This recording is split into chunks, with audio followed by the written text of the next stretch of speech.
Hey everyone, and welcome. Today we're going to talk about something fascinating. Those powerful and, often invisible connections that are running the show in our own minds. We're going to draw a map to really get why we feel the way we do, and more importantly, how we can start navigating our inner world with a lot more clarity. So let's just dive right in. So let me just ask you this. Have you ever been having a totally fine day, and then, bam, out of nowhere, your mood just tanks? Suddenly you feel anxious or maybe sad, and you can't even really put your finger on why. It's a feeling we all know, right? That sense of being caught in a loop you didn't even see coming. Maybe a friend doesn't text you back right away, or your boss gives you a certain kind of look in a meeting. It's such a small thing, but it triggers this huge, disproportionate bad mood. It feels like this automatic reaction, almost like a reflex you have absolutely no control over. But what if I told you that's not the whole story? That feeling, that's really the beginning of what you could call the automatic spiral. And it all kicks off with something so fast, so quiet, that a lot of the time we don't even notice it's happened. In psychology, these are called automatic thoughts. And they're pretty much what they sound like. They are these little lightning bolts of thought that fire off in our brain the second something happens, often completely beneath our conscious radar.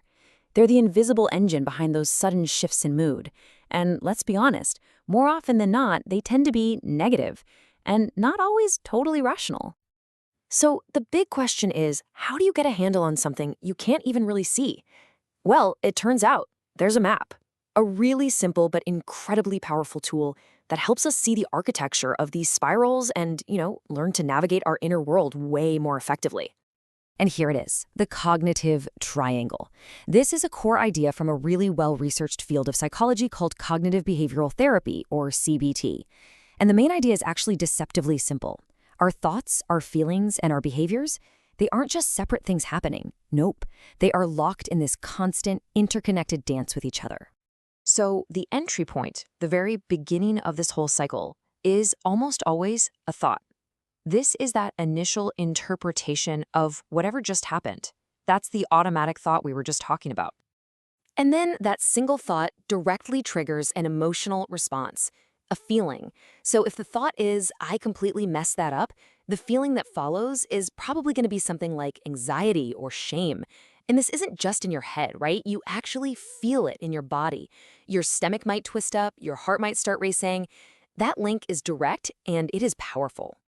And finally, that feeling drives us to do something, a behavior. We might pull away from people, or maybe lash out, or just obsessively check our phone over and over. And here's the kicker. This behavior almost always ends up reinforcing that original thought, which locks the triangle into this self-feeding loop. Okay, so theory is great, but let's see how this actually plays out in the real world. We're going to put this triangle into motion and watch how two completely different paths can grow from the exact same situation. All right, look at this. The trigger is identical for both paths. A friend doesn't text you back. Simple. But just watch what happens. In path 1, the automatic thought is, they're ignoring me, I must have done something to upset them.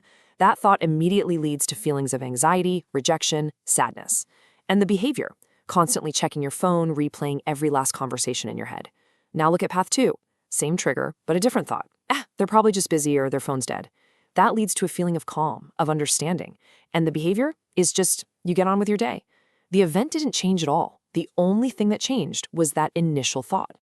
So why do our brains so often just default to path 1? Well, that negative spiral is usually fueled by these common, super unhelpful thinking habits. And they have a name, cognitive distortions. You can think of them like a pair of skewed glasses that just kind of warp how we see reality.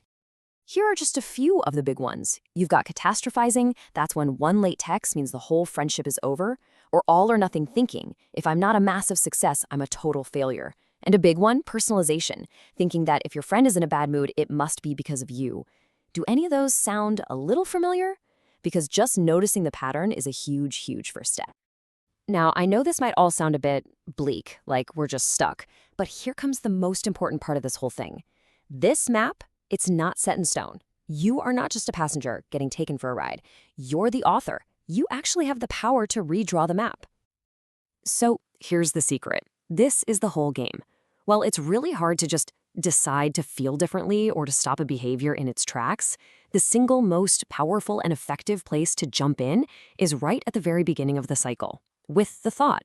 If you can change the thought, you change everything that comes after it. So, how do we actually do that? Well, it's a pretty simple 3-step process you can start using today. Step 1, just notice the thought. Try to catch it in the act. Step 2, question it. Put it on trial. Ask yourself, is this thought 100% absolutely true? Where's the proof? And finally, step 3, reframe it. Consciously create a more balanced, more realistic alternative, just like we saw in path 2. Ultimately, it all boils down to this really powerful idea. Your thoughts aren't just some random noise in your head. They are the very lens through which you experience your entire life. And by learning how to clean that lens, you can fundamentally change your day-to-day experience of the world. So I'll leave you with this question to just kind of chew on. What's one story your thoughts are telling you today? And is it the only story that could possibly be true? Something to think about. Thanks for joining me.